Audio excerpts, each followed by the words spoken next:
Good Zhao Shang, everyone. So just a really terrible thing happened a couple of days ago in Las Vegas. A man shot a gun into a crowd, killing over 50 people and injuring hundreds more. Just an awful, awful thing. Thoughts and prayers go out to everyone who's involved. Fans and friends have been asking me a lot of questions, so I wanted to address some of those questions here. Many people ask me, if there are attacks like this, why doesn't America just take away all the guns?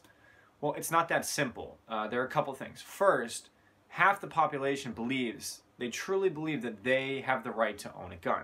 The Second Amendment protects the rights of people to bear arms. Now, the Second Amendment was important when it was created as a way for the populace to protect against tyranny of government. Many people would say this is a ridiculous thing to be worried about nowadays, but it happened in Germany less than 100 years ago. At the same time, the government has such powerful technology, I'm not sure a gun would be an effective measure of fighting against them. The next thing is, taking away all of the guns is not a surefire way to prevent violence or even attacks like the one in Vegas. On the question of how do you prevent something like this from happening, the country is split. The anti-gun side believes that if all the firearms are taken away, then violence will subside. In other countries, this has yielded mixed results. The pro-gun side believes that the best way to stop someone with a gun is with your own gun. I personally feel that both of these approaches are wrong, and that the best way to combat issues like this is a moral education in our schools and communities. We need to make it clear that your ideals do not justify violence. Another question I got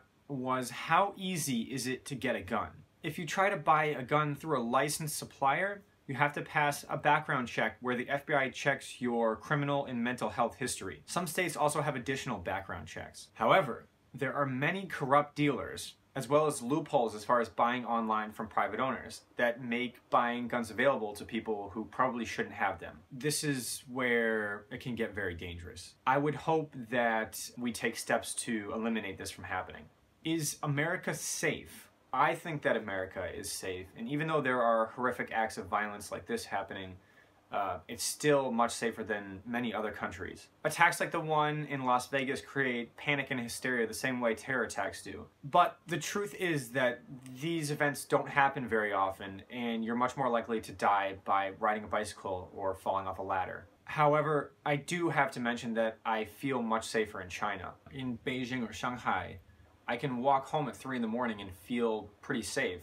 And I don't think I can say the same thing about Boston or New York. And safety is something that, when things like this happen, you realize how important it is. In the end, we are all brothers and sisters and need to stand together now in a time like this more than ever. Peace and love to everyone.